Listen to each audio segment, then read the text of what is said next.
আটাইতকৈ ডাঙৰ কামটো হ'ল হাজিৰা কৰা কাম। আটাইতকৈ ডাঙৰ কামটো হ'ল হাজিৰা কৰা কাম, হয়নে? হাজিৰা কৰা কাম হয়নে নহয়? দ্বিতীয় ডাঙৰ কামটো কি? দ্বিতীয় ডাঙৰ কামটো বেংগলোৰ আৰু কেৰেলাত গৈ চিকিউৰিটি গাৰ্ড কৰাটো কামটো হয়নে নহয়? মই আকৌ এবাৰ সুধিছো, আপোনালোকে ক'লে যে আজিৰ দিনটোক বিজেপি চৰকাৰৰ দিনত হিমন্ত বিশ্ব শৰ্মাৰ অসমত আজিৰ দিনটোক খেতি কৰাৰ পাছত অসমৰ মানুহে কৰা আটাইতকৈ ডাঙৰ কামটো হ'ল হাজিৰা কৰা কাম, হয়নে? দ্বিতীয় ডাঙৰ কামটো কি? অসমৰ বাহিৰলৈ গৈ চিকিউৰিটি গাৰ্ড কৰাটো হয়নে নহয়? হয়নে নহয়? হয়নে নহয়? যদি মই হিমন্ত বিশ্ব শৰ্মাক এতিয়া সুধিব খুজিছো, যদি অসমৰ আটাইতকৈ নতুন প্ৰজন্ম ডেকা যুৱক যুৱতীবিলাক, আটাইতকৈ পালোৱান অসমীয়া ডেকাবিলাকে যদি খেতি কৰাক বাদ দি আটাইতকৈ ডাঙৰ কাম হাজিৰা কৰা বা গাঁৱৰ মিস্ত্ৰীৰ লগত যোগালী কৰা হয়, আৰু 2 নম্বৰ কামটো যদি কয় বেংগলোৰ বা কেৰেলাত গৈ চিকিউৰিটি গাৰ্ড কৰাটো হয়, তেতিয়াহ'লে তেনেকুৱা অসমীয়া জাতিৰ কিবা ভৱিষ্যত আছেনে? আছেনে ৰাইজ? আছেনে ৰাইজ? আছেনে ৰাইজ? এই অসমীয়া জাতিৰ ভৱিষ্যত আছেনে? সঁচাকে বিজেপি চৰকাৰৰ দিনত আমাৰ অসমীয়া জাতিৰ ভৱিষ্যত সম্পূৰ্ণৰূপে শেষ হৈ গৈছেনে নাই ৰাইজ? শেষ হৈছেনে নাই? বিজেপি চৰকাৰে কৈছে যে অসমক ভাৰতৰ আটাইতকৈ ধনী ৰাজ্যত পৰিণত কৰিব। হল নেকি? হল নেকি? হল নেকি? দৰিদ্ৰতাৰ পিনৰ পৰা গোটেই ভাৰতবৰ্ষৰ 33খন ৰাজ্যৰ ভিতৰত অসমৰ স্থান এই মুহূৰ্তত 27 নম্বৰত। দৰিদ্ৰতা মানে খাবলৈ নোপোৱা অৱস্থাৰ পৰা ক্ষুধা 33খন ৰাজ্যৰ ভিতৰত 27 নম্বৰ, তাৰমানে কেই নম্বৰত? 6 নম্বৰত অসমৰ স্থান তলফালৰ পৰা। কথাটো বুজিলে? এতিয়া মই আপোনালোকক দেখুৱাম যে ভাৰতবৰ্ষত যি 33খন ৰাজ্য আছে, এই 33খন ৰাজ্যৰ ভিতৰত গোৱা নামৰ ৰাজ্যখনৰ, গোৱা নামটো শুনিছেনে? গোৱা, এই যে মানুহবিলাকে যে সাগৰত ফুৰিবলৈ যায় যে গোৱা, শুনিছেনে নাই নামটো? এই যে মানুহবিলাকে ফুৰিবলৈ গৈ যে ফটো দিয়ে যে গোৱা বুলি ঠাইখন, সেই গোৱা নামৰ ৰাজ্যখনত এজন মানুহে এবছৰত ইনকাম কৰে, এইটো পাৰ কেপিটা ইনকাম বা গড় জনমূৰি আয় বুলি কয়। মানে এজন মানুহৰ এদিনৰ এবছৰৰ ইনকাম হ'ল 6,15,000 টকা। 6,15,000 টকা গোৱাৰ মানুহ এজনৰ। আৰু অসমৰ এজন মানুহৰ এবছৰৰ গড় জনমূৰি আয় বা এবছৰৰ এজন মানুহৰ আয় 1,20,000 টকা। কথাটো একদম ভালকে মন দিয়ক দেই। সঁচাকৈ প্ৰত্যেকজন শিক্ষিত অসমীয়াই, প্ৰত্যেকজন সচেতন অসমীয়াই, প্ৰত্যেকজন জনা শুনা অসমীয়াই, আপুনি যি কামেই নকৰক লাগিলে কিয়, আপুনি পুৰুষেই হওক বা মহিলাই হওক, আপুনি মিচিং মানুহে হওক বা আপুনি আহোম মানুহে হওক, আপুনি কলিতা মানুহে হওক বা আপুনি চুতীয়া মানুহে হওক, প্ৰত্যেকজন মানুহে এটা কথা শুনি লওক যে গোৱাৰ নিচিনা সৰু ৰাজ্য এখনত য'ত তেল নাপায়, য'ত কয়লা নাপায়, য'ত চুনিল নাপায়, য'ত চাহপাত নাপায়, সেই ৰাজ্যখনত এজন মানুহৰ এবছৰৰ ইনকাম 6,15,000 টকা। আৰু অসমৰ নিচিনা ডাঙৰ ৰাজ্য এখন য'ত তেল, কয়লা, চুনিল, চাহপাত চব পায়, সেই ৰাজ্যখনৰ এবছৰৰ এজন মানুহৰ ইনকাম মাত্ৰ 1,20,000 টকা। আমি কিমান দুখীয়া, মই কথাটো বুজাবৰ কাৰণে চৰকাৰৰ এটা হিচাপ আপোনালোকক দিলোঁ। 2 নম্বৰ ইনকাম থকা ৰাজ্যখনৰ নাম আমাৰ ওচৰৰে ছিকিম। ছিকিম নামটো শুনিছেনে? আমাৰ যে 8 ভনী বুলি কয়, 8 ভনীৰ এখন ৰাজ্যৰ নামটো হ'ল ছিকিম। ছিকিমখন পাহাৰীয়া ৰাজ্য, তাত একো নাই, কেইটামান পাহাৰ আছে আৰু সেই পাহাৰত মাজে মাজে বৰফ পৰে। মানুহবিলাকে সেই পাহাৰটো চাবলৈ যায় ছিকিমত। আপোনালোক কোনোবা গৈ পাইছে নেকি ছিকিমলৈ? পাইছে? ছিকিমলৈ মানুহ ফুৰিবলৈ যোৱাৰ পাছত, টুৰিজিম হোৱাৰ পাছত, ছিকিমৰ এজন মানুহৰ এবছৰীয়া আয় 5,65,000 টকা, 5,65,000 টকা, আৰু অসমৰ এজন মানুহৰ আয় 1,20,000 টকা।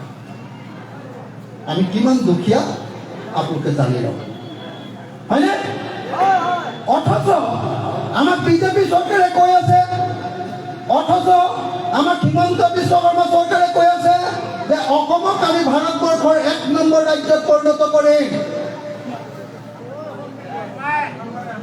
কৰিছে নেকি? কৰিছে নেকি? কৰিছে নেকি?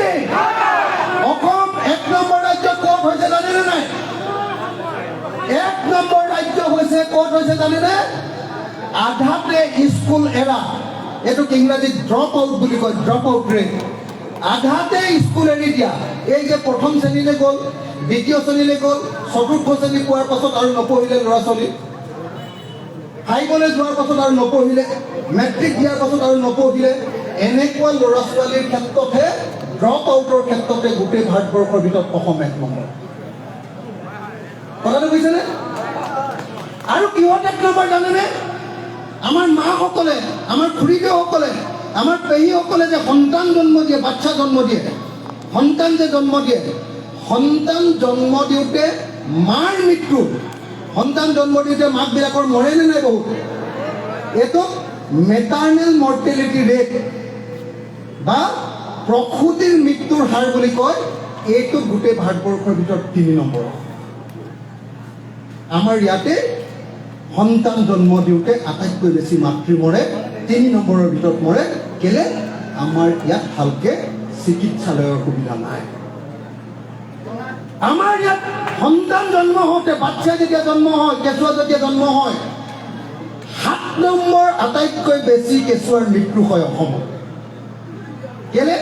আমাৰ কেঁচুৱাবিলাকে মাকৰ পেটত থাকোঁতে ভালকৈ খাবলৈ নাপায়, আৰু মাকৰ পেটত থাকোঁতে মাকে ইমান কষ্ট কৰে যে বাচ্চাটো মৰি যায়। এয়াই হ'ল আজিৰ দিনটোত অসমৰ প্ৰকৃত অৱস্থা। শ্ৰদ্ধেয় ৰাইজ, ৭৫ বছৰ আমি সকলোকে ভোট দিলোঁ। কেতিয়াবা কংগ্ৰেছক দিলোঁ, কেতিয়াবা AJPক দিলোঁ, কেতিয়াবা জনতা দলক দিলোঁ, কেতিয়াবা বিজেপিক দিলোঁ, কেতিয়াবা CPI দিলোঁ, কেতিয়াবা CPMক দিলোঁ। বেলেগ বেলেগ সকলো দলকে একেলগে আমি ভোট দিলোঁ। কিন্তু আপোনালোকে এটা কথা লক্ষ্য কৰক, এতিয়ালৈকে সকলো দলক ভোট দিয়াৰ পাছত ভাৰতৰ স্বাধীনতাৰ ৭৫ বছৰৰ পাছতো অসমৰ একডৰা পথাৰতো এতিয়ালৈকে কোনো এখন চৰকাৰে 1 টোপা পানী এতিয়ালৈকে যোগান ধৰিব পৰা নাই। পানী যোগান ধৰা বা জলসিঞ্চনৰ কথা কিয় ক'লো? মানুহ কেতিয়া ধনী হয়? মানুহ ধনী হয় আটাইতকৈ বেছি যেতিয়া বছৰৰ 3 বাৰ এডৰা পথাৰতে খেতি কৰে। কথাটো বুজি পাইছে নে? আমাৰ অসমীয়া মানুহে কি কৰে? অসমীয়া মানুহে আকাশলৈ চাই থাকে। যদি আকাশৰ পৰা বৰষুণ দিয়ে তেতিয়াহ'লে কঠীয়া পাৰিব পাৰে, আৰু যদি আকাশৰ পৰা বৰষুণ নিদিয়ে তেতিয়াহ'লে অসমীয়া মানুহে ভেকুলীৰ বিয়া পাতে। হয়নে নহয়? হয়নে নহয়? মই আপোনালোকক সুধিব খুজিছো, আপোনালোক সকলো আজিকালি পঢ়া শুনা মানুহ, ভেকুলীৰ বিয়া পাতিলে কেতিয়াবা বৰষুণ দিব নেকি? নিদিয়ে। বৰষুণ কেনেকৈ দিয়ে? বৰষুণ দিয়াৰ নিয়মটো কি? এই যে ৰ'দ জাক দিছে, এই ৰ'দ জাকে এই ওচৰত থকা পুখুৰীৰ পানী গৰম কৰি দিয়ে। পানী গৰম হ'লে ভাপ হৈ যায়, পানী উতলালে ভাপ হৈ যায় নে নাই? যেতিয়া ভাপ হৈ যায় পানীটো পাতল হয়, পানীটো পাতল হ'লে ওপৰলৈ উৰি যায়। ওপৰলৈ উৰি গৈ গৈ গৈ গৈ যেতিয়া বেছি ওপৰলৈ যায় তেতিয়া ঠাণ্ডা লাগি যায়, ঠাণ্ডা লাগি গ'লে আকৌ পানীটো ডাঠ হৈ যায়, সেইটোকে ডাৱৰ বুলি কয়। যেতিয়া ৰ'দ দিয়ে, ৰ'দে নদীৰ পানী গৰম কৰি দিয়ে, পুখুৰীৰ পানী গৰম কৰি দিয়ে, পথাৰৰ পানী গৰম কৰি দিয়ে, সাগৰৰ পানী গৰম কৰি দিয়ে, মহাসাগৰৰ পানী গৰম কৰি দিয়ে। পানী গৰম হোৱাৰ কাৰণে পানী জলীয় ভাৱ হৈ যায়, জলীয় ভাৱ হৈ গ'লে ওপৰলৈ উঠি যায়, ওপৰলৈ উঠি গ'লে ডাৱৰ হয়, ডাৱৰ হৈ গ'লে কি হয়? এনেকৈ ডাৱৰবিলাক যে ওপৰত ৰৈ থাকে, সেই ডাৱৰবিলাকক বতাহে ঠেলি লৈ আহে, পাহাৰত খুন্দা মাৰি দিয়ে, পাহাৰত যেতিয়া খুন্দা মাৰি দিয়ে সেই ডাৱৰ চক্ৰ তললৈ পৰি যায় আৰু তেতিয়াই বৰষুণ হয়। এইটো এখন বিজ্ঞানসন্মত নিয়ম, প্ৰকৃতিৰ নিয়ম। এতিয়া মোক আপোনালোকে এটা কথা কওকচোন, আমি ভেকুলীৰ বিয়া পাতিলে পুখুৰীৰ পানী গৰম হ'ব নেকি? হ'ব নেকি? আমি যে ভেকুলীৰ বিয়া পাতি দিওঁ, এতিয়া পুখুৰীৰ পানী গৰম হ'ব নেকি? ভেকুলীৰ বিয়া পাতিলে পানী জলীয় ভাৱ পাতিলে জলীয় ভাৱ গৈ ওপৰলৈ ঠেলি দিব নেকি? ভেকুলীৰ বিয়া পাতিলে বতাহে ঠেলি দিয়া ডাৱৰখিনি পাহাৰত গৈ খুন্দা খাই তাৰ পৰা তললৈ বৰষুণ পৰিব নেকি? নপৰে। এইটো হ'ল অন্ধবিশ্বাস। কেলে এইটো অন্ধবিশ্বাস কৰোঁ? আমি একো কৰিব নোৱাৰোঁ, চৰকাৰে এক টোপাও পানী নিদিয়ে, ৰাইজৰ কোনো উপায় নাই কাৰণে যেতিয়া একো কৰিব নোৱাৰে তেতিয়া ৰাইজে নিজৰ নিৰুপায় অৱস্থাটো দেখুৱাবৰ কাৰণে ভেকুলীৰ বিয়া পাতে। কথাটো বুজিছেনে?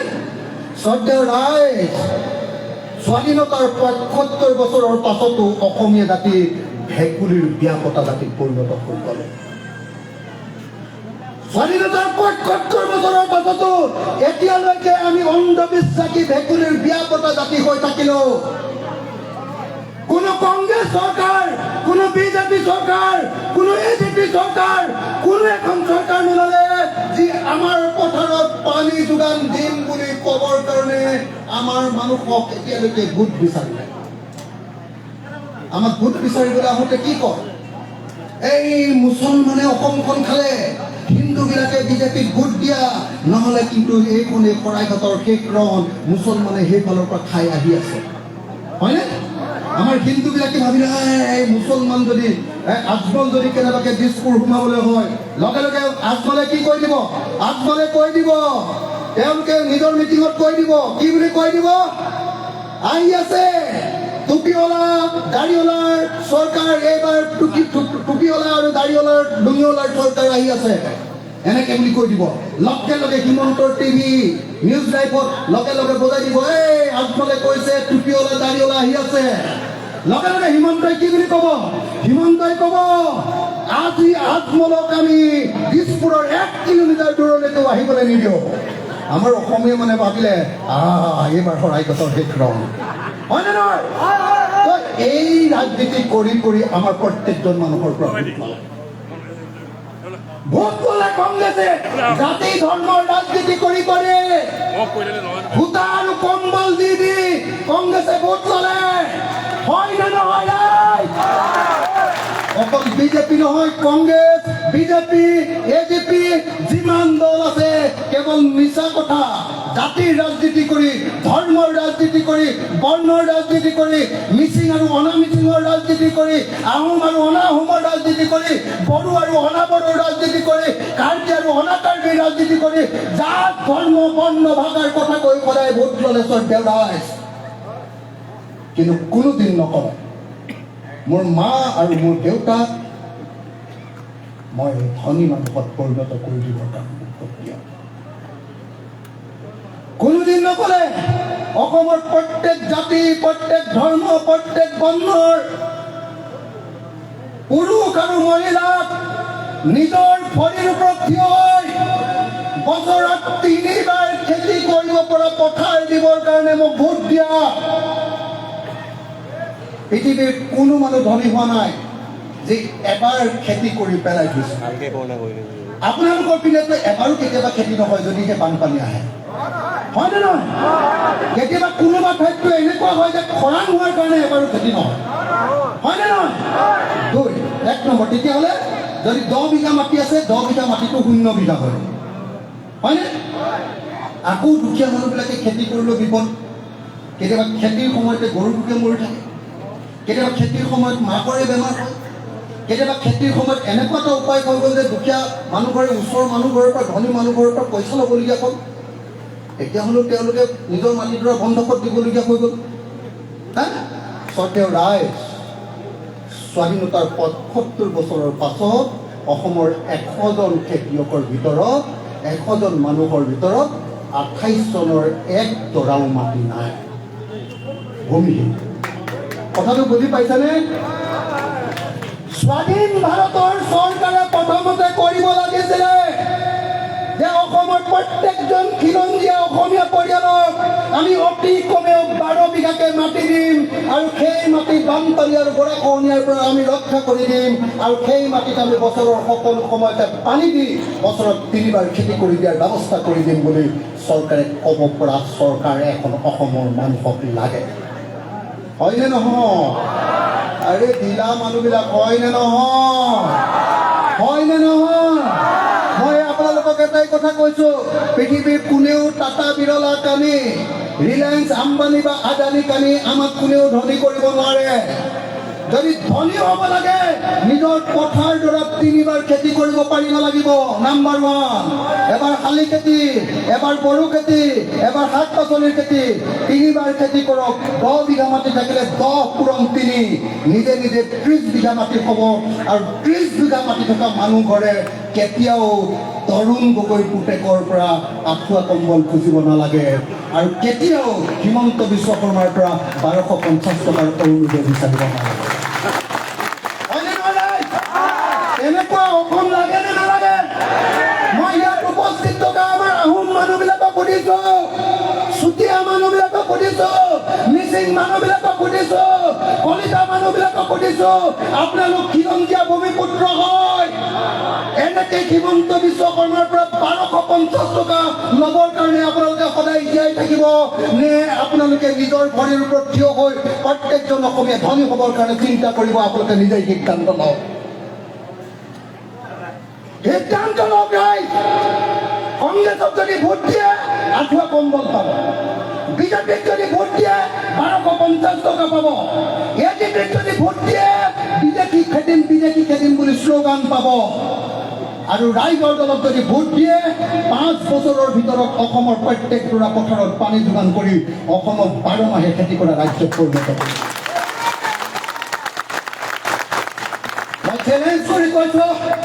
মই চ্যালেঞ্জ কৰি কৈছো হিমন্ত বিশ্ব শৰ্মাক কৈছো অতুল বৰাক কৈছো আৰু কোন পাৰ্টি আছে কি কয় ভূপেন বৰাক কৈছো গৌৰৱ গগৈক চ্যালেঞ্জ কৰি প্ৰত্যাহ্বান জনাই কৈছো তোমালোকৰ যদি কাৰোবাৰ সাহস আছে তোমালোকে এবাৰ গাঁৱৰ ৰাইজক আহি কোৱা যে যদি এইবাৰ আমাৰ চৰকাৰটো গঠন কৰি দিব পাৰে তেতিয়াহ'লে অসমৰ প্ৰতিখন পথাৰত 5 বছৰৰ ভিতৰত পানীৰ যোগান দি আমাৰ পথাৰবিলাক চিৰসেউজীয়া কৰি দিম বুলি তোমালোকে কোনোবাই এটা কৈছে কম আছে যদি কৈছ কোনোবাই মই আপোনালোকে সকলোৱে জানে যে মই কৃষক মুক্তি সংগ্ৰাম সমিতিৰ জেনেৰেল ছেক্ৰেটাৰী আছিলোঁ প্ৰেচিডেণ্ট আছিলোঁ উপদেষ্টা আছিলোঁ কেৱল জেল গৈছিলোঁ মই আপোনালোকক সকলোকে আজিৰ দিনটোত প্ৰতিশ্ৰুতি দিছোঁ এতিয়া এটা সৰু ৰাজনৈতিক দলৰ সভাপতি হিচাপে যদি ৰাইজৰ দলে চৰকাৰ গঠন কৰিব পাৰে 5 বছৰৰ ভিতৰত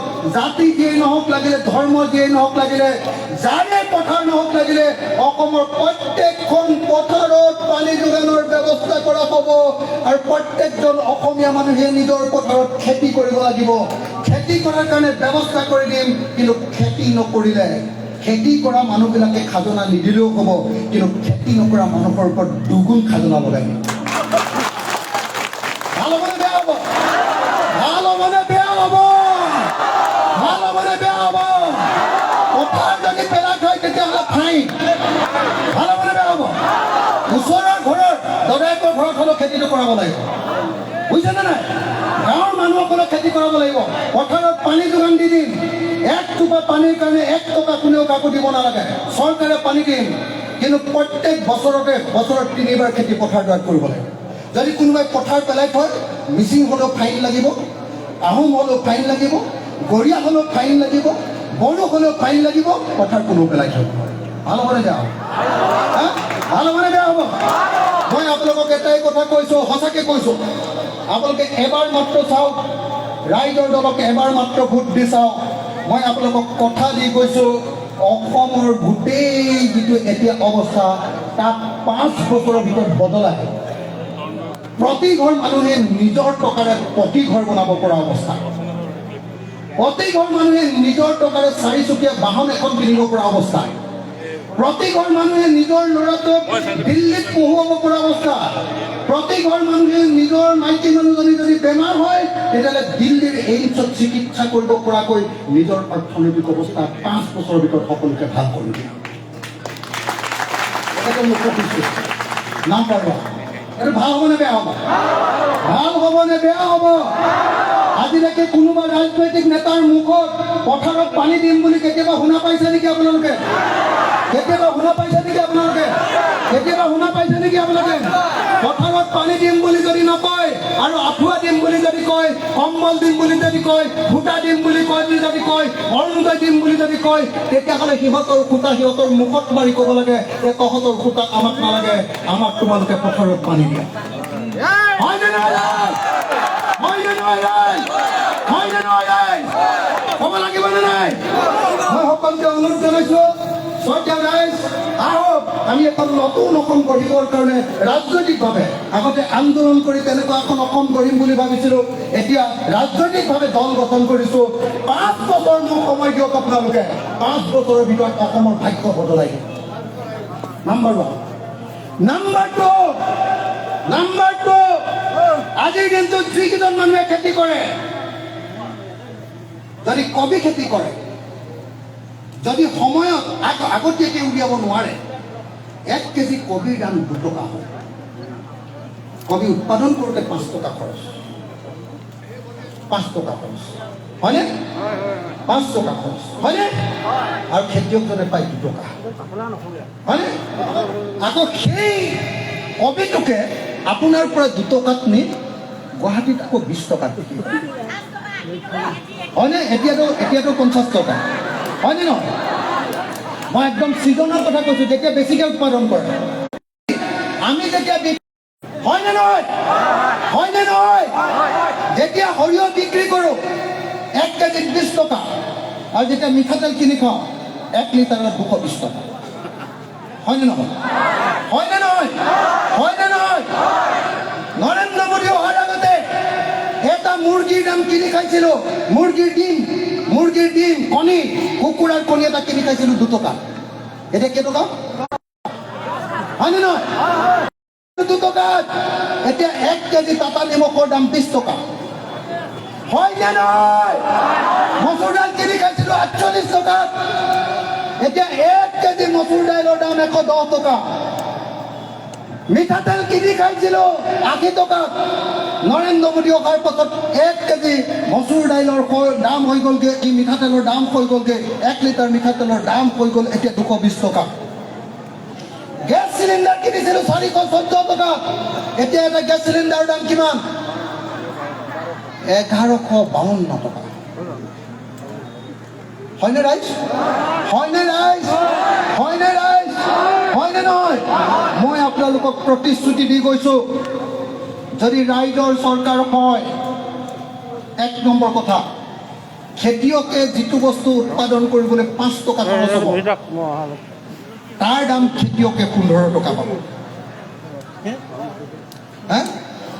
1 কেজি বিলাহী উৎপাদন কৰিবলৈ যদি 5 টকা খৰচ হয়, খেতিয়কৰ পৰা কিনিব লাগিব বেপাৰীয়ে, নহ'লে বা চৰকাৰে নিজে কিনি ল'ব কেইটকাত? 15 টকা। চৰকাৰে 15 টকাত কিনি সেইটো ৰাইজক বিক্ৰী কৰিব 20 টকা। কথাটো বুজিছেনে? তেতিয়াহ'লে এতিয়া আমি বিলাহী কিনি খাইছোঁ 120 টকাত, তেতিয়া আপোনালোকে বিলাহী কিনি খাবলৈ পাব 20 টকা বা 30 টকাত। এতিয়া খেতিয়কে দাম পাইছে 2 টকা, তেতিয়া এজন খেতিয়কে বিলাহীৰ দাম পাব 15 টকা।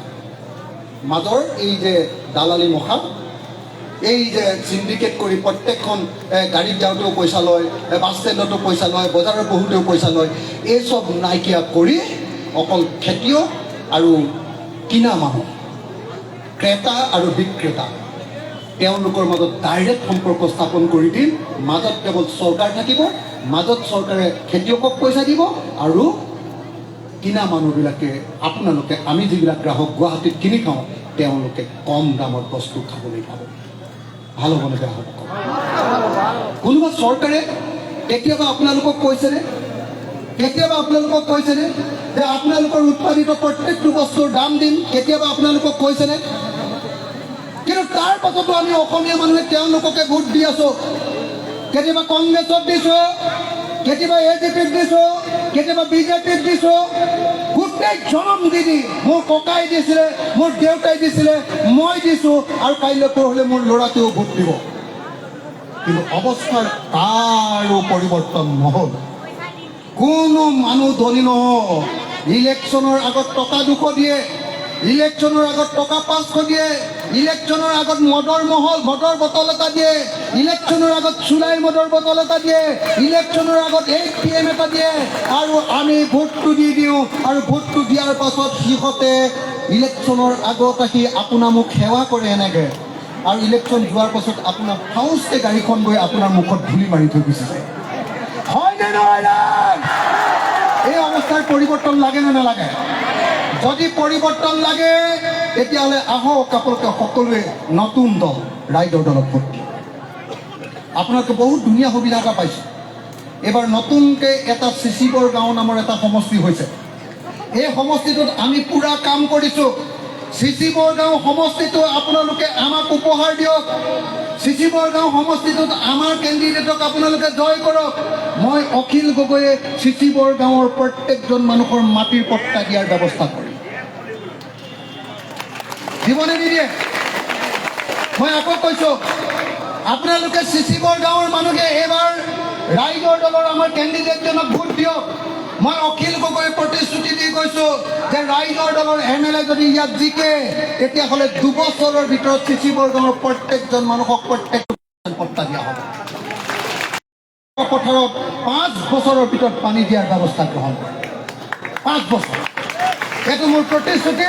আৰু এইটো যদি কৰিব নোৱাৰোঁ তেতিয়াহ'লে জীৱনত কেতিয়াও ৰাজনীতি নকৰোঁ, কেতিয়াও ৰাজনীতি নকৰোঁ।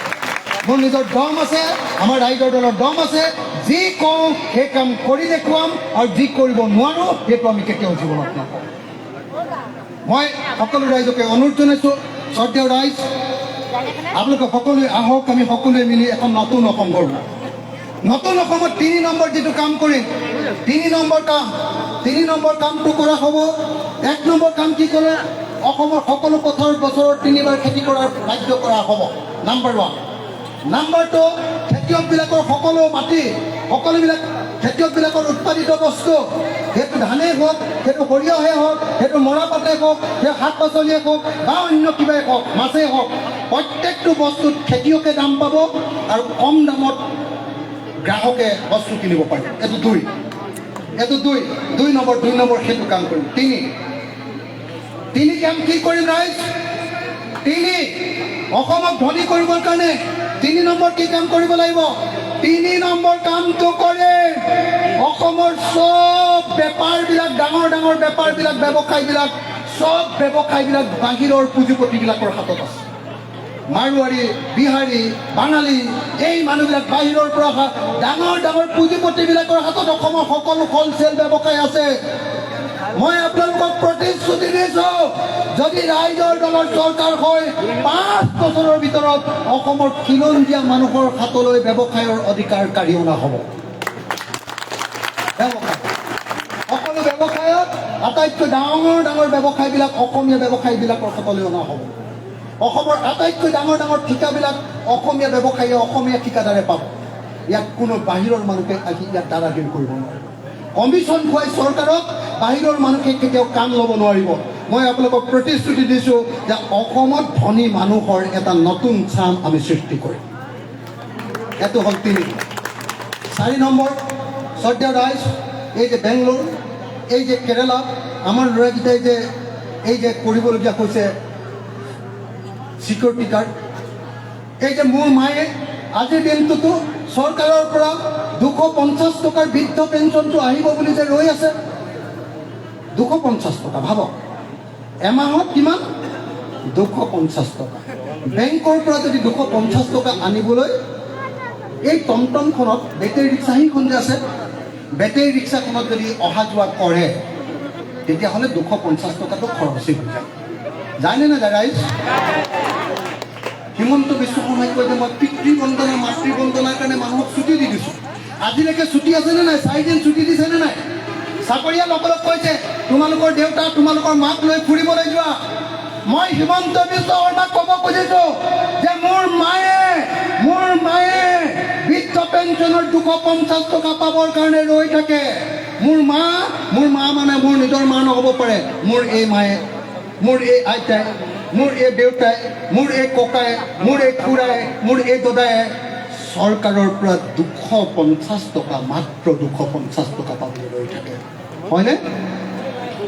মই সকলো পিতৃ মাতৃ, সকলো আইতা আৰু ককা সকলোকে হাতযোৰ কৰি কৈছোঁ, 250 টকাত কোনোপধ্যে কোনো মানুহ চলিব নোৱাৰে। এটা হৰলিক্সো এতিয়া 250 টকাত কিনিব নোৱাৰে, হয়নে? গতিকে বৃদ্ধ পেঞ্চন যদি সঁচাকৈ দিব লাগে, মোৰ মা দেউতাক অতি কমেও টকা 5,000 মাহেকত দিব লাগিব। লাগিবনে নাই? লাগিবনে নাই? লাগিবনে নাই? মই আপোনালোকক ক'ব খুজিছোঁ, যদি অসমৰ প্ৰত্যেকগৰাকী মা, প্ৰত্যেকগৰাকী মাহী, প্ৰত্যেকগৰাকী পেহী, প্ৰত্যেকজন দদাইদেউ, প্ৰত্যেকজন দেউতা, প্ৰত্যেকজন ককাইদেউ, প্ৰত্যেকজন ভাইটিক মই প্ৰতিশ্ৰুতি দিছোঁ আপোনালোকক, যদি ৰাইজৰ দলৰ চৰকাৰ গঠন কৰি দিয়ে, তেতিয়াহ'লে 5 বছৰৰ ভিতৰত গাঁৱে গাঁৱে ইণ্ডাষ্ট্ৰী খোলা হ'ব, উদ্যোগ ইণ্ডাষ্ট্ৰী। বেংগলোৰত কাম কৰা মোৰ ভাইটোক ঘূৰাই অনা হ'ব, কেৰেলাত কাম কৰা মোৰ ভাইটোক ঘূৰাই অনা হ'ব।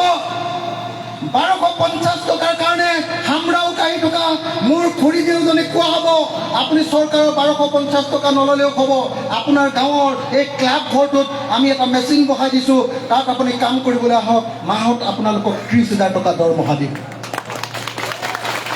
হা, কি ইণ্ডাষ্ট্ৰী হ'ব? মই সৰু এটা উদাহৰণ দিছোঁ, এটা সৰু, ধেমাজিৰ মানুহে বুজি পাওঁ। মই যেতিয়ালৈকে ডাঙৰ হৈছিলোঁ, তেতিয়ালৈকে মই বেবী ফুড, চেৰেলেক খোৱা নাছিলোঁ, হৰলিক্স খোৱা নাছিলোঁ। কি খাইছিলোঁ? কি খাইছিলোঁ? ভীমকল, হয়নে? খাইছিলোঁ নে নাই? ভীমকল এনেকুৱা এটা বেবী ফুড, তাত প্ৰয়োজনীয় সকলো বস্তু পোৱাৰ উপৰিও আটাইতকৈ ডাঙৰ গুণটো ভীমকলত কোনেও ৰাসায়নিক সাৰ দিয়ে নেকি? দিয়ে নেকি? নিদিয়ে, হয়নে? এতিয়া আমি যে চেৰেলেক খাওঁ, তাৰ ঘেঁহুত কিন্তু সাৰ দিয়ে। আমি যে হৰলিক্স খাওঁ, তাত কিন্তু সাৰ দিয়ে। আমি যেতিয়া অসমত, মইতো ভাবোঁ ধেমাজিৰ মানুহে বুজি পাব, ব্ৰহ্মপুত্ৰ নদীৰ কিনাৰে কিনাৰে মথাউৰিবিলাকত যদি আমি ভীমকল গছ ৰুই দিওঁ, আমাৰ নেশ্যনেল হাইৱেৰ কিনাৰত যদি ভীমকল ৰুই দিওঁ, আমাৰ পৰি থকা মাটিবিলাকত যদি ভীমকল ৰুই দিওঁ, নিজৰ মাটি খৰচ কৰাৰ দৰকাৰ নাই, তেতিয়াহ'লে নিজৰ গাঁৱত এটা ইণ্ডাষ্ট্ৰী খোলে, বা ভীম শক্তি পাউডাৰৰ ইণ্ডাষ্ট্ৰী, যি বেবী ফুড গোটেই পৃথিৱীত বিক্ৰী কৰি অসমীয়া জাতি পৃথিৱীৰ ভিতৰতে ধনী হওঁ। মোৰ মায়ে নিশ্চয় এনেকৈ ভীমকলটো কাটি, নিশ্চয় মোৰ মায়ে সেই ভীমকলটো ৰ'দত দিব জানিব, হয়নে? মোৰ ককাইদেৱে নিশ্চয় মেচিনটোৰ চুইচটো দি তাত সেইটো চেপি লৈ, প্ৰথমতে আপোনালোকে শুকুৱাই দিব, মোৰ ককাইদেৱে সেইটো চেপি লৈ পাউডাৰটো বনাই দিব পাৰিব। হা, তাৰ পাছত মই এটা ল'ৰাক ট্ৰেইনিং দি আনিম, গাঁৱৰ 2টা ল'ৰাক ট্ৰেইনিং দি আনিম, সেইটো কেনেকৈ ধুনীয়াকৈ পেকেজিং কৰিব লাগিব।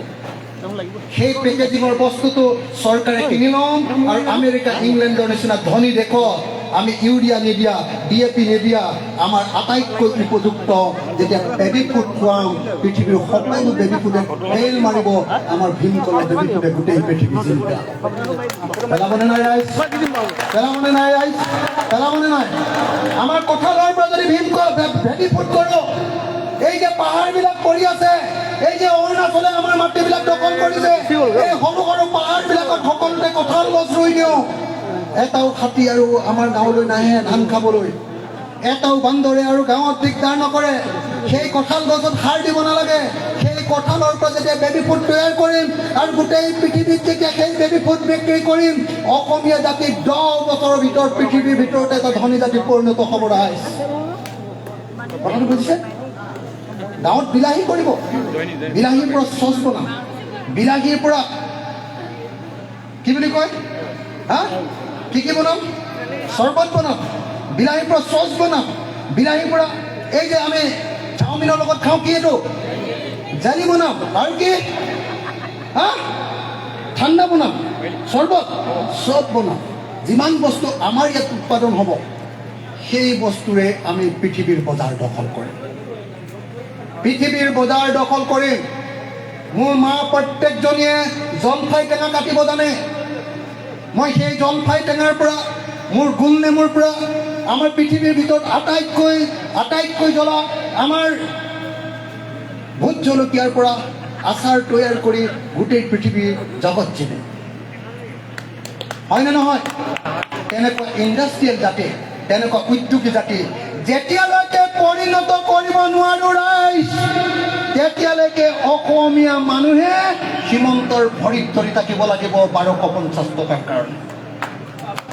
তেতিয়ালৈকে তৰুণ গগৈ, ভূপেন বৰা, গৌৰৱ গগৈহঁতৰ ভৰিত ধৰি ক'ব লাগিব আমাক এখন কম্বল দিয়া। আৰু যেতিয়াই আমি এনেকুৱা এটা জাতি গঢ়ি তুলিম, তেতিয়া আমি উল্টাই ক'ব পাৰিম, হৌৰা হিমন্ত, হৌৰা গৌৰৱ গগৈ, হৌৰা ভূপেন বৰা, তোমালোকে বহুত লুটিছা আৰু নুলুটিবা। আহা, আমাৰ গাঁৱত আমি জহা চাউল কৰিছোঁ, আমি কোনকুনি জহা কৰিছোঁ, তোমালোকে ইমান আৰু আমাক নুলুটিবা। আমাৰ ঘৰৰ পৰাই 1 বস্তা কোনকুনি জহা দিছোঁ, তোমালোকে ইয়াকে খোৱা জহনি যোৱাটো বুলি দলিয়াই দিব পাৰি। হয়নে নহয়? হয়নে নহয়? হয়নে নহয়? তাৰমানে মই কি ক'ব কৈছোঁ, এটা আত্মনিৰ্ভৰশীল, স্বাভিমানী, আত্মগৌৰৱী অসমীয়া জাতি গঠন কৰিব পাৰিম। এতিয়া ককাই আঁঠুৱা এখন দিয়া, কম্বল এখন দিয়া, সূতা একোচা দিয়া, 1250 টকা দিয়া। হা, আইজনী বাইজনী কি আছিলে আৰু এইবিলাক কি আছিলে আপোনালোকে যে দিম বুলি কৈছিলে কি? হা, এই 10,000 টকাটো লাখপতি বাইদেউ পইচাটো পালেনে না? পালেনে না? হিমন্ত হ'ল পৃথিৱীৰ আটাইতকৈ মিছলীয়া বস্তু, জানেনে নাই? হিমন্ত বিশ্ব শৰ্মা হ'ল পৃথিৱীৰ আটাইতকৈ মিছলীয়া মানুহ। তেওঁ আপোনালোকক 10,000 দিম কৈ 5টা ইলেকশ্যন এনেকৈ পাৰ কৰাই দিব, বুজিছে নাই? লাষ্টত ইলেকশ্যনৰ সময়ত ক'ব, এই ইলেকশ্যনৰ হেৰি লাগি গ'ল নহয়, এতিয়া কেনেকৈ দিব, আমাক জিকাই দিয়ক, নেক্সট পাৰ্টিটো পুৰা বুলি ক'ব। কথাটো বুজিছেনে নাই? শ্ৰদ্ধেয় ৰাইজ, এনেকৈ আৰু কিমান দিন এনেকৈ জীয়াই থাকে, আনৰ ওপৰত হাত পিটি, আনৰ ওপৰত ভৰসা কৰি। সেইকাৰণে মই আপোনালোকক সকলোকে ক'ব খুজিছোঁ, আহক আমি এখন নতুন অসমীয়া জাতি গঢ়ো, এটা নতুন অসমীয়া জাতি গঢ়ো। মই বেছি কিন্তু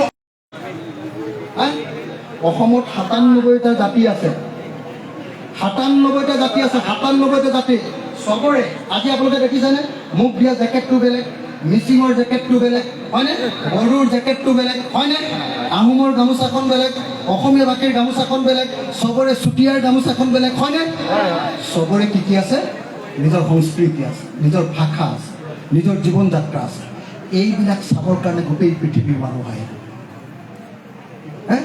এই অলপ আগতে বগীবিলৰ মাজেদি আহিছোঁ, তিৱা মানুহ আছে, বগীবিলৰ মাজেদি আহিছোঁ, মিচিং চাংঘৰবিলাক পথাৰৰ মাজত বনাই যে থৈছে, তাত যদি 1 ৰাতি থাকি আমাৰ যদি ৰঙা কি চাউল, বাও চাউলৰ একদম আঠা থকা বাও, হয়নে?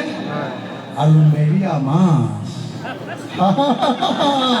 নেৰিয়া মাছ, হয়নে নহয়? মই আটাইতকৈ ভাল পোৱা মাছটোৰ নাম নেৰিয়া মাছ, আৰু তাত যদি অকণমান ঔটেঙাৰ জোল, ভাল লাগিবনে? মই কৈছোঁ, পৃথিৱীৰ মানুহে আমাৰ ইয়াত খাবলৈ আহিবনে না? আৰু আহোমৰ যে সেই সাজপানীটো বা কি বুলি কয়, ৰহি, আৰে গোৱাত মানুহে চুৰাই মদ খাবলৈ যায়, ফেনী বুলি কয়, চুৰাই মদতকৈ বহুত ধুনীয়া আমাৰ সাজপানীটো পা, চুৰাই মদতকৈ বহুত ধুনীয়া আমাৰ চাই মদটো কিনি, চুৰাই মদতকৈ বহুত ধুনীয়া আমাৰ ডিমাচাবিলাকৰ কি বুলি কয়, যদুমা ন? বড়োবিলাকৰ কি বুলি কয়, তিৱাবিলাকৰ কি বুলি কয়, চিনি পায়নে নাপায়? খাওঁ লাগিছে নেকি? মোৰ মায়ে ৰাতিপুৱাই খায়, শুই উঠিয়ে প্ৰথম পানী নাখায়, প্ৰথমতে লাও পানী নহয়, আমাৰ সাজ পানী বুলি কয়, হয়নে নহয়? প্ৰথমতে সাজ পানী আৰু শুবৰ সময়তো মাজতে আকৌ এবাৰ খায়। তাৰপিছত ওচৰেদি যোৱা মানুহক পুৰা গালি দিয়ে বুজিছেনে নাই তো আমাৰ এই প্ৰত্যেকটো বস্তু পৃথিৱীৰ মানুহক খুৱাই আমাৰ বাগৰুম্বা আমাৰ ঐনিতম আমাৰ বিহু হা আৰু কি আছে হা আহোমৰ ৰাতি খোৱা বিহু হয়নে নহয় চুতীয়াৰ বিহু মৰাণৰ বিহু মটকৰ বিহু বড়োৰ কি কয় বড়োৰ বাগৰুম্বা হয়নে হয়নে হা তিৱাৰ বিহু এই আটাইবিলাক যেতিয়া দেখুৱাম পৃথিৱীৰ কোন মানুহে চাবলৈ নাই এতিয়া যিবিলাক বস্তুক লৈ আমি গৌৰৱ কৰিব পাৰোঁ এতিয়া আকৌ জাতিৰ মাজত কাজিয়া লগাই যুদ্ধ লগাই দিয়ে হয়নে এতিয়া যুদ্ধ লগাই দিয়ে আমি কি কৰিম আমি প্ৰত্যেকৰে ডাঙৰ গুণবিলাকক ওপৰলৈ তুলি আনি প্ৰত্যেকটো জাতিক ধৰি কৰি দিম মোৰ গামোচাখন দেখি লৈ যেনেকৈ মোৰ গামোচাখন চিনি পাওঁ মিচিঙৰ যেতিয়া কি বুলি কয় মিচিঙৰ গামোচাখনক মাৰফলাখনক কি বুলি কয় হা টঙালী বুলি আমিহে কওঁ হা টঙালী বুলি কয় হা টঙালী ডুমেৰ কয় ন নে অকল ডুমেৰ কওঁ টঙালী ডুমেৰ বুলি কয় এইটো মিচিং চোলা এটা লৈ আছে এখেতে দেখিছে না মিচিঙৰ চোলা এটা লৈ আছে মই তিৱাৰ চোলা এটা পিন্ধি আছোঁ হা কি ধুনীয়াকৈ যেতিয়া ইয়াত বগীবিলৰ তলত কি কয় ফেষ্টিভেল পাতে আপোনালোকেও নাচিব আমিও নাচিম আমাৰ আইতাহঁতৰ একদম পুৰণি বিহুটো চাম হয়নে নহয় হা হয়নে নহয় আৰু গোটেই পৃথিৱীৰ পৰা মানুহ আহিব মানুহে কেৱল পইচা বিলাবলৈ আহিব কি খাব বোলে মুৰ্গী মাংস কিনোতেও পইচা দিছে সাজ কিনোতেও পইচা দিছে আমাৰ কাপোৰখন কিনোতেও দিছে আমাৰ মেখেলাখন কিনোতেও দিছে আমাৰ চাদৰখন কিনোতেও দিছে বুজিছেনে নাই আমাৰ ফুলিযোৰ পিন্ধোতেও দিছে আপোনাৰ এইটো কি বুলি কয় ফুলি নহয় কি বুলি কয় নামটো নাজানো হা জুমকা নাই আমাৰ অসমীয়া এটা নাম কওক হা হা কি বুলি কয় এইবিলাক কিমান আছে আমাৰ হয়নে আমাৰ অলংকাৰ চাবলৈ মানুহ বলিয়া হৈ যাব কি ধুনীয়া অলংকাৰ আছে আমাৰ গামখাৰু যোৰা কম নেকি হয়নে নহয় তো এই গোটেই বস্তুবিলাকক লৈ যেতিয়া গোটেই পৃথিৱীৰ মানুহে চাবলৈ আহিব তেতিয়া মই কৈছিলোঁ যে গোৱাৰ মানুহ যেনেকৈ ধনী হৈছে অকল সাগৰ চাবলৈ গৈ ছিকিমৰ মানুহ যেনেকৈ ধনী হৈছে পাহাৰ চাবলৈ গৈ আমাৰ অসম চাবলৈ ব্ৰহ্মপুত্ৰ চাবলৈ আহি হা আইও কিমান যে উত্তৰ অসমত বস্তু আছে ন মই কৈছোঁ আপোনালোকক উত্তৰ অসমখনত যিমান জাতি জনগোষ্ঠী আছে চবকে লৈ ফেষ্টিভেল কৰিলে গোটেই পৃথিৱীৰ মানুহ পগলা হৈ যাব ইয়াত চাবলৈ আৰু তেতিয়া আমি ধন পাম আমি টকা পাম আমাৰ ল'ৰাই গাড়ী চলাব আমাৰ ল'ৰাই হোটেল দিব তেতিয়াহে অসমীয়া ধনী হ'ব হিন্দু মুছলমানৰ ৰাজনীতি কৰি থাকিলে অসমীয়া কেতিয়াও ধনী হ'ব নোৱাৰে হয়নে নহয় কওক হিমন্ত খালি সপোনে হয়নে এটাই কথা এই মিয়াই অসমখন খালে হয়নে এই মুছলমানে অসমখন খালে জানিবই মই মানে প্ৰথম নিউজ লাইভটো যদি খুলি দিয়ে প্ৰথমতে হিমন্তকে দেখিব আৰু হিমন্ত যদি ওলালে তেতিয়াহ'লে হিন্দু মুছলমান আৰে ভাই এইটো শব্দ শুনি কাণখন মোৰ বেয়া হৈ গৈছে আপোনালোকৰ বেয়া হৈছেনে নাই আমাক এইটো নালাগে আমাক গোটেই অসমীয়াতে একলগ হৈ থাকিব লাগে আমাৰ প্ৰত্যেকজন অসমীয়া থলুৱা মানুহে নিজৰ অধিকাৰ পাব লাগে পথাৰত পানী পাব লাগে আমাক পথাৰ লাগে আমাক বানপানী গৰাখহনীয়া সমস্যাৰ সমাধান লাগে আৰু প্ৰত্যেকজন অসমীয়া মানুহ আহোমে বিচাৰিছে জনজাতিকৰণ চুতীয়াই বিচাৰিছে জনজাতিকৰণ আৰু কি কয় মিচিংসকলে বিচাৰিছে সংবিধান সন্মত সাহিত্য শাসন এইবিলাক একো নিদিয়ে মিচিঙকো নিদিয়ে আহোমকো নিদিয়ে চুতীয়াকো নিদিয়ে কোচ ৰাজবংশীকো নিদিয়ে কাকো একো নিদিয়ে খালি হিন্দু মুছলমান কৰি যুদ্ধ কৰে শ্ৰদ্ধেয় ৰাইজ সেইকাৰণে আমি এখন নতুন অসম গঢ়িবৰ কাৰণে গৈ আছোঁ এইবাৰ মই বিধানসভাত কৈছিলোঁ আপোনালোকে মোৰ বিধানসভাত চাইনে নাচায় সঁচাকৈ চাইনে নাচায় এনেই নক'ব কিন্তু চাইনে নাচায় মই যে হিমন্ত কেনেকৈ নচুৱাই থাকোঁ আপোনালোকে চাইনে না যেনেকৈ এই হেৰিবিলাকে যে এনেকৈ গান গাই হাত নচুৱাই থাকে মই হিমন্তক যে বিধানসভাত নচুৱাই থাকোঁ আপোনালোকে দেখিছেনে নাই হিমন্তই মোক দেখিলে এনেকৈ থাকে এনেকৈ ইফালে চাই এবাৰ মই যিফালে চাওঁ সেইফালে চাই এইফালে চাই এবাৰ দেখিছেনে নাই 51জন বিৰোধী বিধায়ক আছে কিন্তু ভয় কৰে অকল অখিল গগৈলৈ হয়নে নহয় কাৰণ আমি জানো হিমন্তক কেনেকৈ গলাত ধৰি এনেকৈ জোকাৰি দিব থাকে হয়নে নহয় দুই নম্বৰী ৰাজনীতিকক কেনেকৈ ধৰিব লাগে আমি জানো। সেইকাৰণে শ্ৰদ্ধেয় ৰাইজ, আমাৰ নিচিনা সাহসী, আমাৰ নিচিনা আচল অসমীয়াবিলাকক আপোনালোকে ভোট দিয়ক। নকলি অসমীয়া ভোট দিয়ে একো লাভ নাই। দিল্লীৰ কথা মতে চলা অসমীয়া ভোট দিয়ে একো লাভ নাই। হিমন্তই আমাৰ ইয়াত যিমানেই বৰ্ণতা নোলাওক লাগিলে হিমন্ত হ'ল দিল্লীৰ চেলা। হয়নে নহয়? কংগ্ৰেছৰ মানুহবিলাক হ'ল দিল্লীৰ চেলা, হিমন্ত হ'ল দিল্লীৰ চেলা। আৰু আমাৰ অতুল বৰা এজিপি কি গোটেই জীৱন আমি বিদেশী আহিবলৈ নিদিওঁ বুলি ক'লে। যেতিয়া বিজেপিয়ে চৰকাৰ কৰিলে, বিজেপিয়ে যেতিয়া বাংলাদেশৰ পৰা হিন্দু বাংলাদেশী আনিবলৈ কা নামৰ আইন এজিপিয়ে গৈ বীৰেন গোস্বাই গৈ কথাটো বুজিলেনে? আমি কিন্তু কংগ্ৰেছৰ লগত আহিলে বিজেপিয়ে এজিপিক নচোৱাৰ নিচিনাকৈ আমাক নচুৱাব নোৱাৰে। আমি কিন্তু একদম স্পষ্টকৈ কৈ দিম, তৰুণ গগৈ চৰকাৰৰ দিনত বহুত কেলেংকাৰী হৈছিলে। মই যেতিয়া চৰকাৰত থাকিম, এটা যদি কেলেংকাৰী হয় চৰকাৰ ভাঙি দিয়া হ'ব। ভাল হ'বনে বেয়া হ'ব? অলপ ভয় খাইছে নেকি? ভাল হ'বনে বেয়া হ'ব? মোৰ মাৰ কাৰণে অহা টকাবিলাক কিয় কংগ্ৰেছী গুণ্ডাক খাবলৈ দিম? মোৰ মাৰ কাৰণে অহা টকাবিলাক কিয় হিমন্ত বিশ্ব শৰ্মাৰ নিচিনা গুণ্ডাবিলাকক খাবলৈ দিম নেকি? যদি খায় তেতিয়াহ'লে চৰকাৰ ভাঙি দিয়া হ'ব।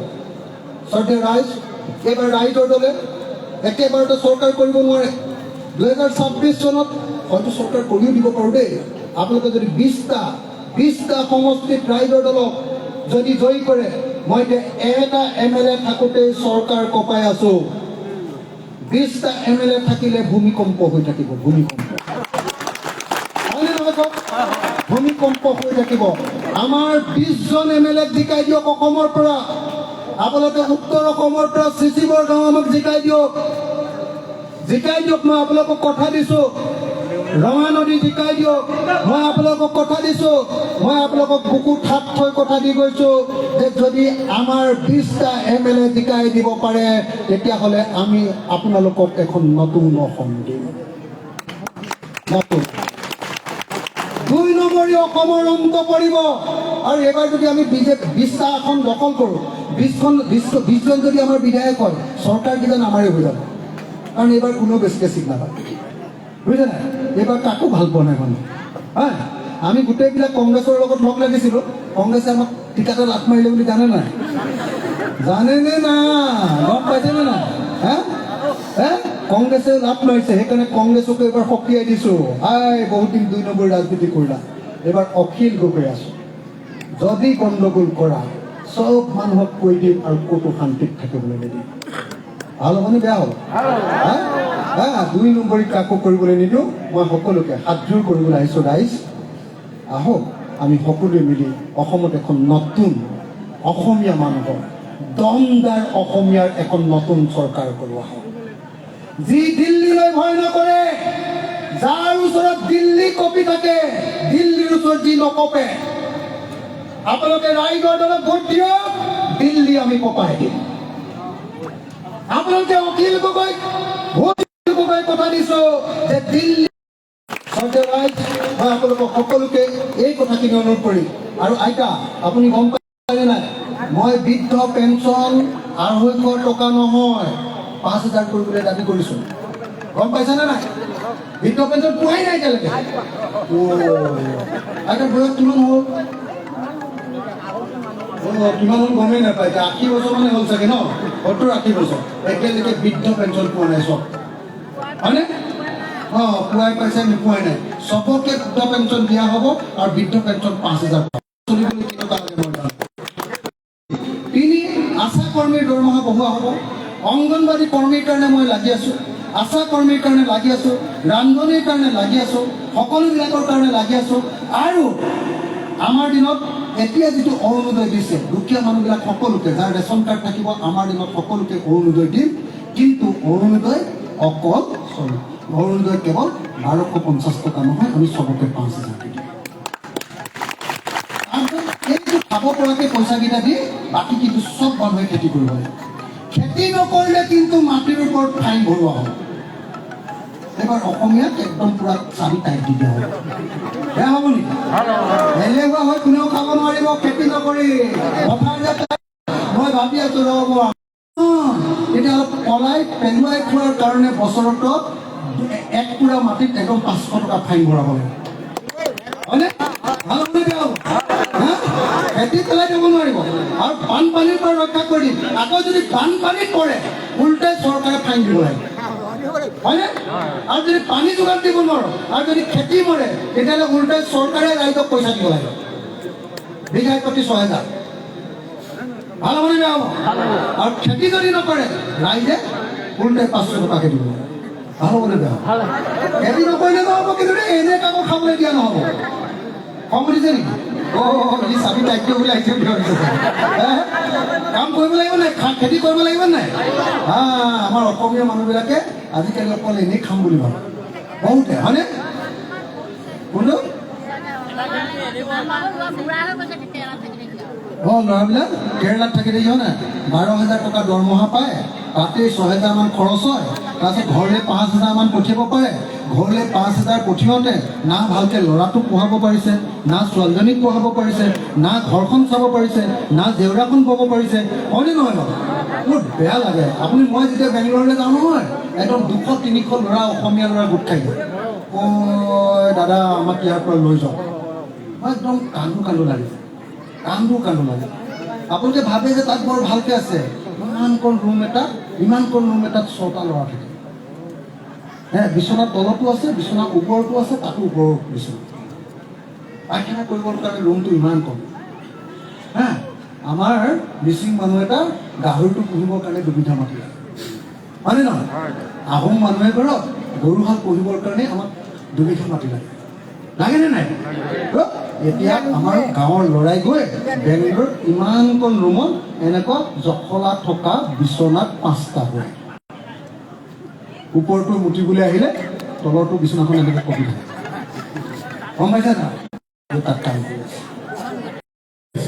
তাকো কেতিয়াবা যাওঁতে বিহাৰতে মাৰ খাইছে কেতিয়াবা কেৰেলাতে মাৰ খাইছে কেতিয়াবা কেৰেলাত আকৌ সাগৰৰ মাছ ধৰিবলৈ যাওঁতে সাগৰতে পৰি মৰিছে গম পাইনে নাই এইবিলাক দুখৰ কাহিনী জানেনে নাই সদায় হিমন্তকে ভোট দি থাকিব নেকি দিব নেকি ঐ হিমন্তকে ভোট দি থাকে নেকি হ'লে দিবি নেকি কংগ্ৰেছকে সদায় ভোট দি থাকিব নেকি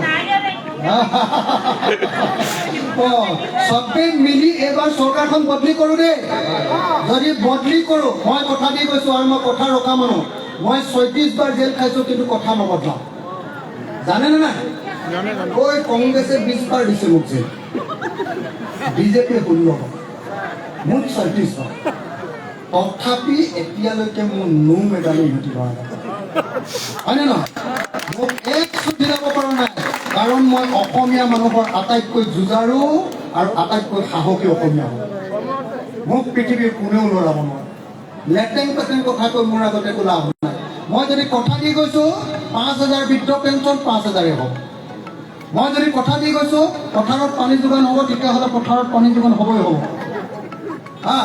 মই সকলো ৰাইজকে আপোনালোকক হাতযোৰ কৰি সকলোকে এইবাৰ আমাৰ এই অঞ্চলত চিচি বৰগাঁও সমষ্টিটোত খুব ধুনীয়া সুবিধা হৈছে এইটো আমাৰ কাৰণে এটা সমষ্টি ওলালে আপোনালোকক সকলোকে অনুৰোধ কৰিছোঁ এই আপোনালোকে সকলোৱে কওক যে ৰাইজৰ দল আহি আছে আমি চবেই এবাৰ ৰাইজৰ দলকে ভোট দিওঁ হ'বনে দিবনে নিদিয়ে হাত তালি এটা দিয়ক অলপ জোৰ দিয়ে হাত তালি এটা হওক আৰু জোৰকে অসমীয়া হাত তালিটো হ'ব সকলোৱে জোৰকে আৰু জোৰকে তাকে হিমন্তৰ ডাঙৰ লাগি সৰি যাওক হয়নে নাই জোৰকে আৰু জোৰকে সকলো থিয় হ'ব নেকি থিয় সকলো এফালে ঘূৰি দিয়ক পলিটিকে ঘূৰি দিয়ক সকলোৱে এইফালে ঘূৰি দিয়ক আহক আপোনালোকৰ তললৈ আহক প্লিজ সকলো তললৈ আহক প্লিজ চাইডত যিসকল আছে তেখেতসকলে একেলগে শ্লোগান দিয়ক সকলোৱে আহক আৰু স্পিকাৰ এটা দি দিওঁ সকলোৱে আহক হাতৰ মুঠি ওপৰলৈ তোলক প্লিজ আৰু দুইখন হাত সকলোৱে প্লিজ অসমীয়া জাতিয়ে এদিন অন্তত একলগ হওক মই সকলোকে হাতৰ মুঠি ওপৰলৈ তুলিবলৈ কৈছোঁ। যোন এনে হাতৰ মুঠিটো মাৰি লওক আকৌ, মাৰি লওক। অঁ, হাতৰ মুঠিটো এনেকৈ জোৰকৈ তাৰমানে সংগ্ৰামী। এতিয়া একেলগতে শ্লোগান দিম, জয় আই অসম। হাতৰ মুঠিটো দিলা ঐ অসমীয়া। জয় আই অসম, জয় আই অসম, জয় আই অসম, জয় আই অসম, জয় আই অসম, জয় আই অসম, জয় আই অসম, জয় আই অসম, জয় আই অসম। ৰাইজৰ দল, ৰাইজৰ দল, ৰাইজৰ দল, income, income, income, income, income. সকলো অসমীয়া, সকলো অসমীয়া, সকলো অসমীয়া, সকলো অসমীয়া, সকলো অসমবাসী, সকলো অসমবাসী, ইনকাম, ইনকাম। জাতি ধৰ্ম, এক জাতি ধৰ্ম, জাতি ধৰ্ম, জাতি ধৰ্ম, সকলো অসমীয়া, সকলো অসমীয়া, সকলো অসমীয়া, সকলো অসমীয়া। ইনকিলাব, ইনকিলাব, ইনকিলাব, ইনকিলাব, ইনকিলাব, ইনকিলাব, ইনকিলাব। জয় আই অসম, জয় আই অসম, জয় আই অসম, জয় আই অসম, জয় আই অসম, জয় আই অসম, জয় আই অসম, জয় আই অসম, জয় আই অসম। ৰাইজৰ দল, ৰাইজৰ দল, ৰাইজৰ দল। মই খেতি কৰিব পাৰিবনে নাই চাইছোহে, ভাগৰ লাগে নেকি। জয় আই অসম, জয় আই অসম, জয় আই অসম, জয় আই অসম, জয় আই অসম, জয় আই অসম। সকলোৱে দুইখন হাত এবাৰ ওপৰলৈ, আকৌ এবাৰ লাষ্ট। জয় আই অসম, জয় আই অসম, জয় আই অসম, জয় আই অসম, জয় আই অসম, জয় আই অসম, জয় আই অসম, জয় আই অসম, জয় আই অসম। ইনকিলাব, ইনকিলাব, ইনকিলাব। এই মই ফটো এটা মাৰি লওঁ। অখিল গগৈ জিন্দাবাদ, অখিল গগৈ জিন্দাবাদ, ইনকিলাব জিন্দাবাদ, ইনকিলাব জিন্দাবাদ, অখিল গগৈ জিন্দাবাদ, অখিল গগৈ জিন্দাবাদ, ইনকিলাব জিন্দাবাদ, ইনকিলাব জিন্দাবাদ, অখিল গগৈ জিন্দাবাদ, অখিল গগৈ, অখিল গগৈ, অখিল গগৈ। জয় আই অসম, জয় আই অসম, ইনকিলাব জিন্দাবাদ। ধন্যবাদ। জয় আই অসম, ধন্যবাদ।